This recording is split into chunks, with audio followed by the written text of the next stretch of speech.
So ito mga sangkay, meron na naman daw pong na-ospital mga sangkay dahil nga po sa hearing doon po sa House of Representatives. At ito daw po ata ay bata ni Vice President Sara Duterte. Ano na nga ba ang nangyayari ngayon mga sangkay?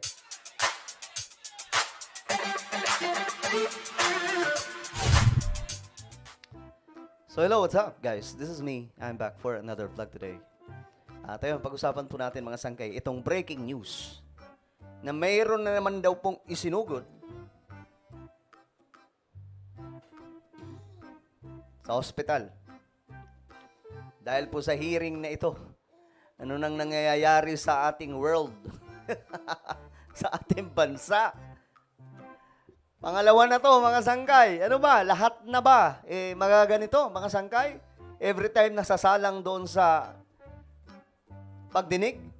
Well, pag-usapan po natin yan. Anyway, guys, before we start, guys, paki-subscribe po muna yung ating YouTube channel. Tayo po ay 1.3 million subscribers na dito sa YouTube at ilang tulog na lamang po, mararating na po natin ang 1.4 million subscribers. Alright? Makikita nyo po yung subscribe button sa ibaba, pindutin nyo lamang po yan, then click the bell and click all. Sa mga nanonood po sa Facebook, i-follow nyo po yung ating Facebook page. Alright guys, ito na nga. Pag-usapan po natin ito. Anyway, sa mga Solid Sangkay na nanonood ngayon, mag-comment po kayo ng hashtag Solid Sangkay kasama po ang inyong mga lugar. Para syempre magkakilala po tayo dito mga sangkay, especially yung iba pang mga Solid Sangkay. Alright, ito na nga po ang nangyari. Eto po kasi, ngayon lang po ito mga sangkay, oh. Ano nangyayari? Bakit may mga ganito na naman pong eksena? Special Disbursing Officer Gina Acosta has been rushed to the hospital after the questioning of Representative Luistro in the House of Representatives or in the House Committee of Good Governance and Public Accountability.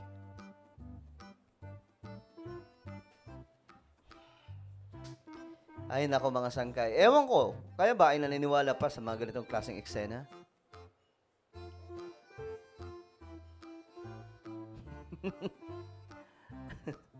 Pangalawa na to mga sangkay. Ano to, lahat na lang nang tatanungin? Ganito na lang yung eksena. Sabi ko nga mga sangkay, ganito lang pala kadali lumusot pagdating sa mga issues. Pagdating sa mga malalaking issues, magdrama ka. Ganun lang, kadali. Mag-iyak-iyakan ka, maggalit-galitan ka, magbanta ka. Mahimatay ka bigla kang ma-hospital. Kahit wala namang sakit.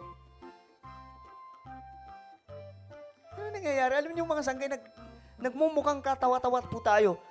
I think ito po yung first time na may sunod-sunod sa hearing. May mga kasunod pa ba?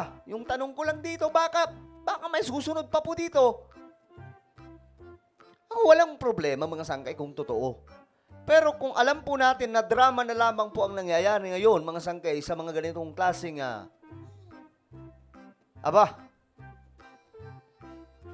masyado na pong nakakatawa ito.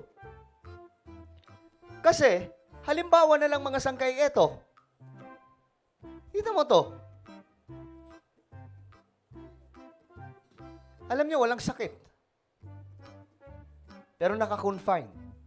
Samantala tayo mga sangkay, kahit lagnatin po tayo, may ubot sipon na, lahat na po, hindi na makabangon sa higaan mga sangkay, hindi tayo nagpapa-hospital. Umagaling po tayo. Buhay tayo. Pero ito mga sangkay, ang titindi po no? Ano ba? Sa bawat pag-iwas ng mga tanong, ganun lang ang ilulusot? Ganun lang pala kadali. Dapat ginawa na rin po ito ng mga iba pang mga nasasangkot dati. Dapat ito ang ginawa ni Alice Guo, di ba? Ni Go Waping. Ginawa din ito ng iba pang mga nasasadlak. Grabe, no? Mga sangkay ako. Ang tanong ko dito, ano ba to? Drama ba ito? Kasi sunod-sunod na po ito, mga sangkay. No?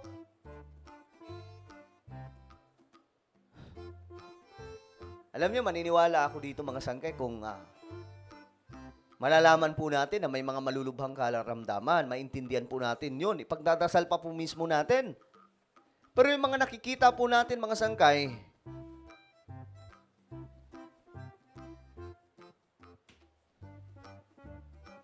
ganun lang pala kadali lumusot, mga sangkay, no? Nakakakuha po tayo ng idea, sa totoo lang. Nakakakuha po tayo ng idea. Halimbawa na lang, just in case, may isa sa atin, mga sangkay, mapatawag po, no, doon sa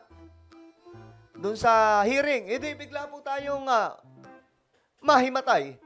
Ano lang pala kadali, di ba? Ganon. Galing, no, mga sangkay. Ewan ko, kanino kaya galing ang, ideya. Mga ganitong klase. Kasi ano to mind conditioning Kukunin po yung atensyon ng mga Pilipino. Alam naman po natin yung mga Pilipino, masyadong madrama tayo, guys, di ba? Mahilig tayo sa mga drama, mga K-drama, mga Batang Quiapo. Kung sino ang inaapi, doon tayo kumakampi.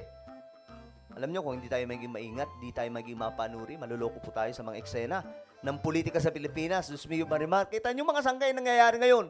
May mga magagaling magdrama, may mga maaangas, mayroon namang iba, mga sangkay, masyado pong matitindi kung manugis. Alam nyo, ang naisip ko lang dito, it's time na ayusin po natin ang ating sistema ng ating pamahalaan sa pamamagitan po ng political charter change. Ayusin na natin to. Nang sa ganun, hindi na po tayo, tanyo ito mga sangkay, nagmumukha po tayong kahiyaya. Guys, lahat na lang mga sangkay ng anak ng toko yan. Oh, kita nyo, mga sangkay, mga nagko-comment, sad, nagkakasakit sila kapag kaharap mga kamera. Sakitin. Oh, diba? Sabi naman ng isa ni Joan, bakit sila nagkakasakit? Kung wala naman sila, dapat ikatakot. Dapat sila bilang empleyado. Hindi dapat nagkakaganyan. Diba guys, kahit tayo Ang bira. Best actress, sabi po ng isa. Puro artista pala, staff ng OVP.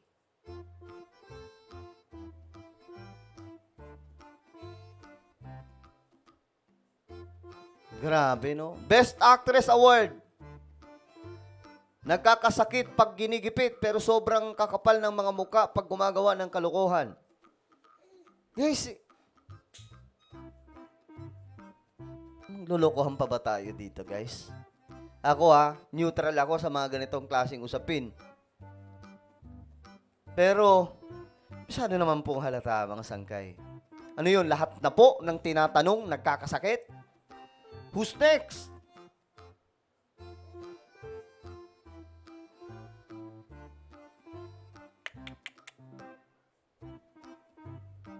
And the Oscar Award goes to mga pang Best Actress ang nasa OVP. Daming Best Actress, galing yung direktor nila. Oo nga.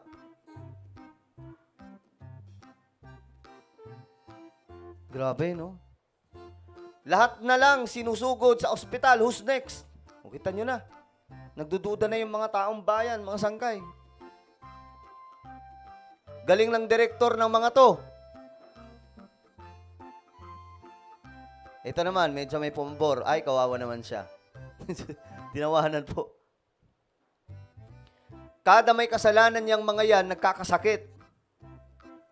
Hala, may humahabol sa Hello, Love Again.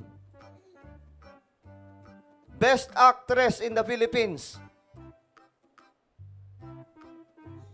Drama instead of answer. Yun ang nangyayari, mga sangkay.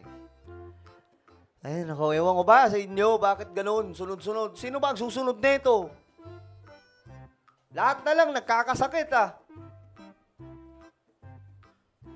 Paano malalaman yung totoo kung mga ganitong klaseng kaartihan yung gagawin, di ba?